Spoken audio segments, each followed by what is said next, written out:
Meus caros, hoje venho falar-vos de 2 ou 3 casos absolutamente aberrantes em qualquer país da Europa desenvolvida, mas perfeitamente normais aqui em Portugal.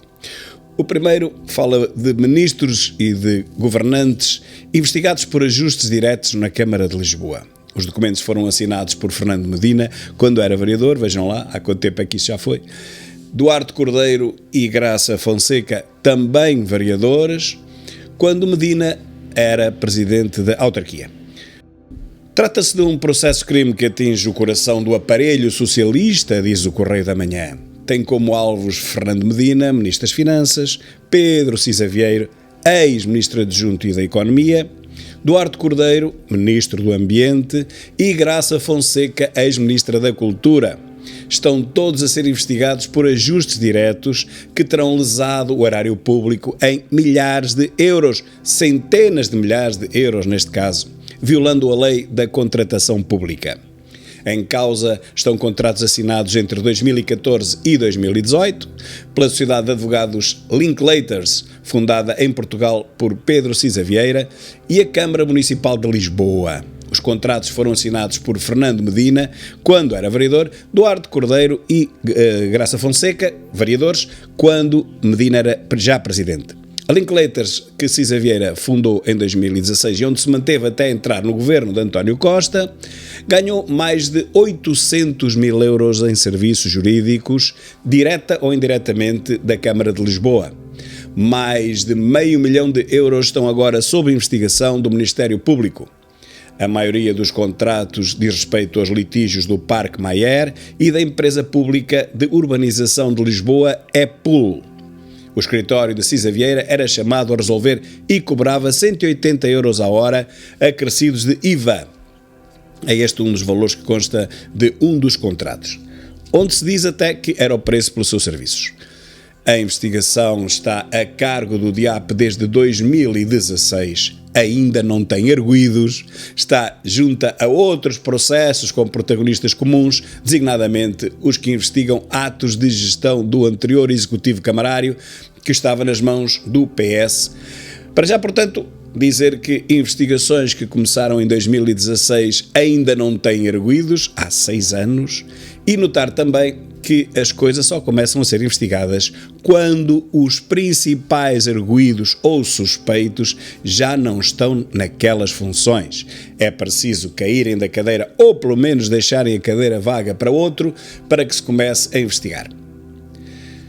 E, continuando, o CM soube que estes processos estão a causar desconforto no sistema judicial porque já arrastam há 5 anos, 6 anos, não há diligências visíveis, não há buscas, não há notícias de outras intervenções das autoridades judiciais, portanto, zero.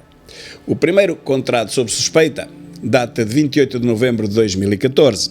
São €70 mil mais IVA, num total de €86 mil, que foram pagos ao escritório do advogado do socialista, que ainda não era ministro. Pedro Cisa e Graça Fonseca assinaram a prestação de serviços por ajuste direto que se enquadrava no âmbito do Tribunal Arbitral para dirimir o conflito entre o município de Lisboa e o Parque Mayer. Cerca de um mês depois, a 31 de dezembro do mesmo ano, houve um novo contrato relacionado com a EPUL, €75 mil para o escritório de Pedro Cisa Vieira defender a empresa que estava na esfera da Câmara Municipal de Lisboa, numa única ação que era interposta por uma sociedade de construtores, precisamente contra a Câmara e a EPUL. O último pagamento acontece em 2021, já Medina sabia que tinha perdido a Câmara.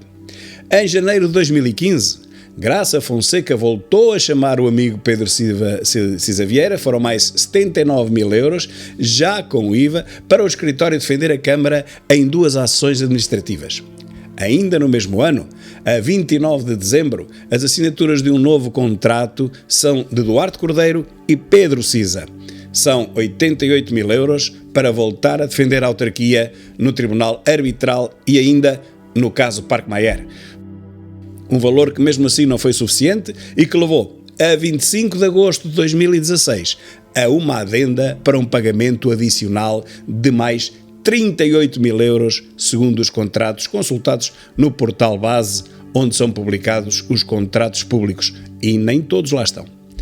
Ainda em 2016, Cisa Vieira conseguiu mais um contrato por ajuste direto, desta vez com as Águas de Lisboa e Val do Tejo, onde ficava claro que a empresa gastaria até 73 mil euros, mais IVA, pelos serviços jurídicos que fossem prestados.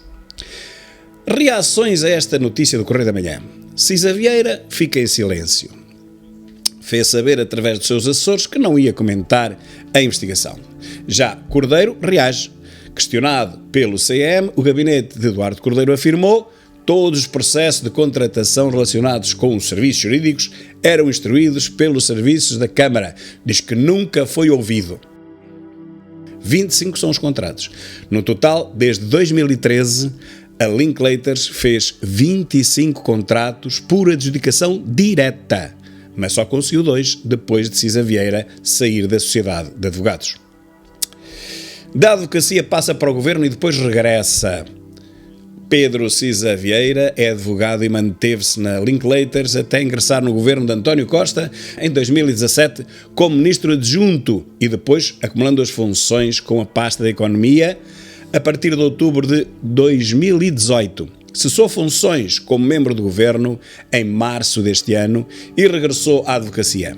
Integra agora a PLMJ, um dos escritórios de advogados de maior nome do país. Graça vê mensagem, mas não responde. O CM contactou esta quinta-feira Graça Fonseca, mas a ex-ministra da Cultura nunca atendeu o telemóvel. O CM enviou depois perguntas, mas, apesar de ler a mensagem, Graça Fonseca não respondeu. PGR não esclarece se há arguidos. O CM questionou esta quinta-feira a Procuradoria-Geral da República sobre a abertura deste inquérito pelo DIAP de Lisboa. Perguntaram se havia arguidos constituídos no âmbito desta investigação, mas não obtiveram nenhuma resposta até ao fecho da edição.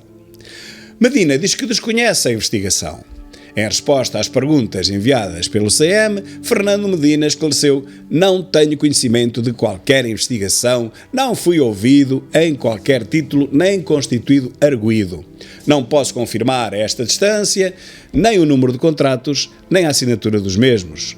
A contratação da Linklaters neste período concentrou-se em 2 processos, a extinção da EPUL e processo Braga Parques, que ainda não se concluiu. A contratação da mesma empresa decorreu no facto de os processos serem os mesmos, acrescentou o Ministro das Finanças. Portanto, aqui não fala sequer no Parque Mayer. Cisa sai do governo zangado com Costa. De 2017 até 2021, Cisa Vieira era o braço direito de Costa no governo, de onde saiu zangado com o primeiro-ministro, alegadamente por divergências relacionadas com a EFASEC. Chegou a ser apontado como o novo ministro dos Negócios Estrangeiros, mas na despedida não referiu uma única vez o nome de Costa. E a cereja no topo do bolo, meus caros, é como sempre a reação de Marcelo Rebelo de Sousa, que agora optou por ser o comenteco profissional novamente, deixou de ser Presidente da República e comenta tudo quanto a vista alcança. Aguardamos com muita expectativa o seu comentário ao facto de Cristiano Ronaldo ter saído do banco mais cedo do que devia no último jogo do Manchester United. O Presidente da República, Marcelo Rebelo de Sousa, comentou esta sexta-feira a notícia do CM que avança que 4 ministros e ex-governantes estão a ser investigados sobre os ajustes diretos na Câmara de Lisboa. E, diz ele, é investigar o que há a investigar. Marcelo esteve esta sexta-feira em reunião com o Conselho Superior de Magistratura para debater a independência do Poder Judicial, vejam lá. À saída, respondeu às questões dos jornalistas. Quando questionado sobre o facto de Fernando Medina, Ministro das Finanças, Pedro Cisa Vieira, ex-Ministro Adjunto e da Economia, Duarte Cordeiro, Ministro do Ambiente, e Graça Fonseca, ex-Ministra da Cultura, estarem a ser investigados por ajustes diretos que terão lesado o erário público em muitos milhares de euros, violando a lei da contratação pública, causa alguma preocupação ou se descredibiliza a Justiça pela demora no assunto? Mas Marcelo respondeu nada. Recusou-se a comentar o caso concreto. Deve ter sido o único caso nos últimos 15 dias que Marcelo se recusou a comentar. Mas ainda assim, o chefe de Estado foi dizendo que a questão deve ser vista no plano dos princípios e que é preciso estar permanentemente a afirmar os valores da Constituição e da lei e, portanto, investigar o que há a investigar e, se for caso disso, aplicar a justiça de forma igual para todos. Muito obrigado, Marcelo Rebelo de Sousa, comenteco de serviço de todas as televisões portuguesas. Às vezes pergunto-me o que seria de Portugal, o que seria de todos nós nos últimos 7 anos sem estes tão ajuizados comentários e conselhos ao povo, que os acata de peito aberto e agradecendo imenso os seus temos que apurar, temos que investigar e temos que apurar outra vez. Mas reparem que andamos a apurar há 7 anos e, neste caso, até há mais. Agora, meus caros, imaginem. Um pitel, por mais bem feito e cozinhado que fosse, um prato celestial que esteja a apurar há 7 anos. Quem é que conseguirá tragar um prato que está a apurar há 7 anos? Quem, pergunto eu, mas quem é que consegue aturar este tipo?